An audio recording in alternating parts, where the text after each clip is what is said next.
Hey everybody, Greg here. I just wanted to go over something with you that I've noticed become very prevalent in society in the last little while, judging by the number of people I and my coworkers have been treating, and I'm sure a lot of the clinics across the nation have been treating people with this too. And I'm talking about work from home syndrome. Yes.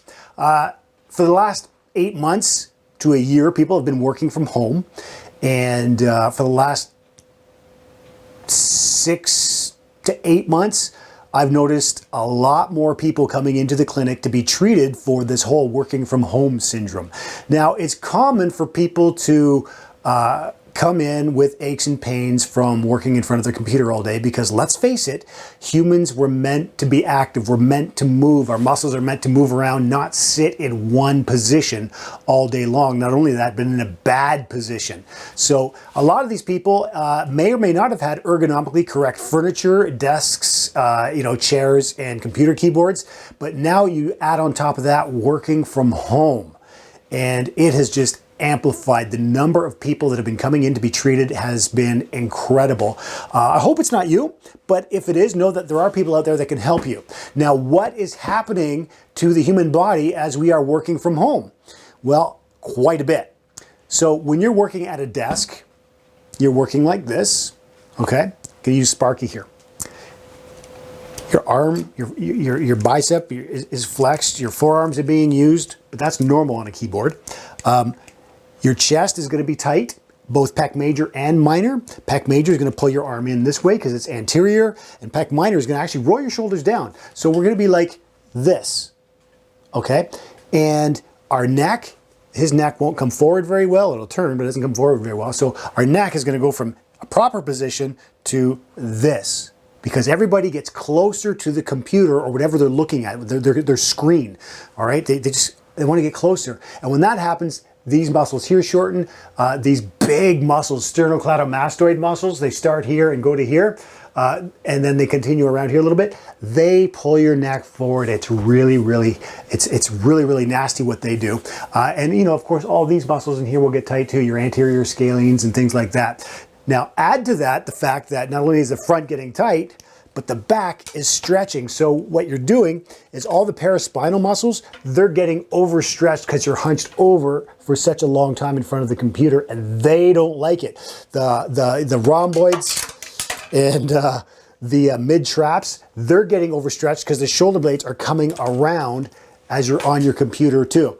So how do we combat this? Okay, well, first of all, try to get something ergonomically correct at home if your boss or your company is willing to pay for it, or if you're willing to shell out the cash for it. It can get kind of expensive. Other thing is, move around. A lot of people are on the couch from home working on a laptop like this. Some people are in their bed, same thing. Some people are on the island in the kitchen on a bar stool. And this just is not good for our posture. Our muscles are dying because, well, not dying, but they are aching because of it. Because after they're stretched for a long period of time, they start to ache. They're trying to say, hey, brain, hey, look at me, feel me, I'm in a bad position. Straighten out, get me in a good position. How do we combat this? How do we avoid it from happening? Well, you really can't avoid, because you got to sit. Unless you're going to stand. Some people have those desks that go up and down. Some people have, sitting on a ball like this sometimes can help. But there's really no way of avoiding what you have to do for a living, other than quitting your job.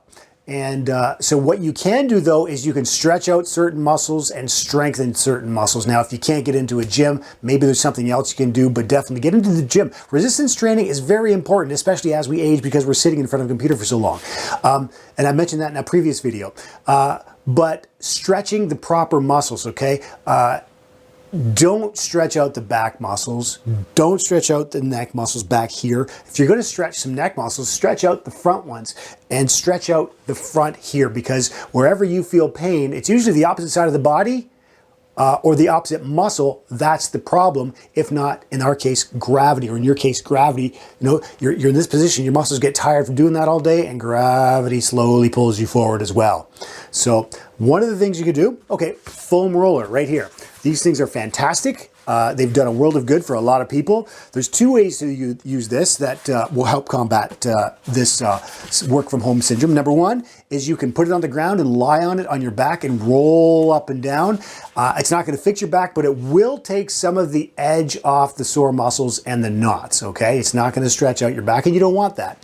The other thing you can do is, come here for a second, Sparky, is you can lie on it like that, okay? And then let your arms hang over the, hang back, okay?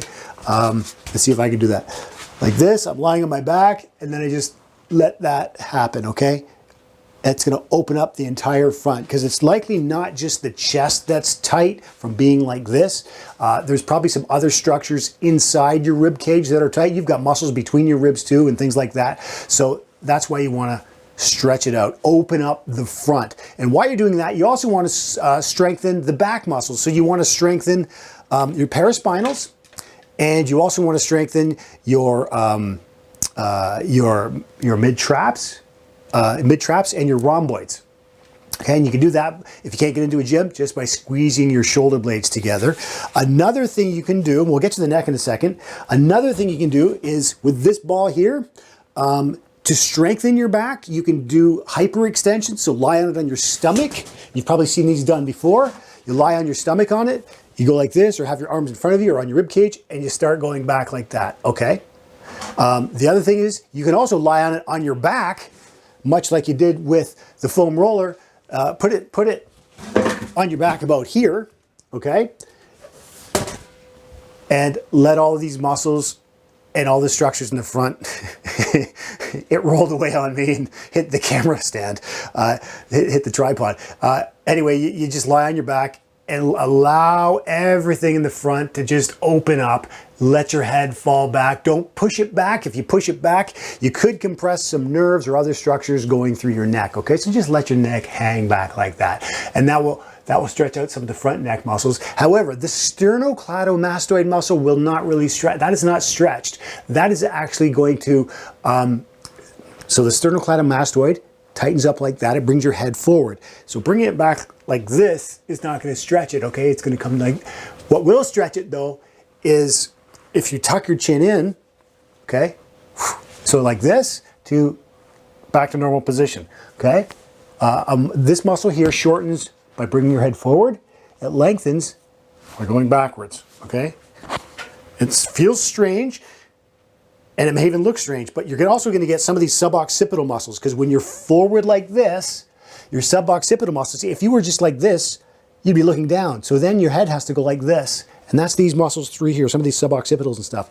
So again, okay, I'll show you this way, like this. This feels really, really weird, but my head is actually in proper position now. It's because I too have one of those jobs where I'm always bent over people and gravity just beats the heck out of me.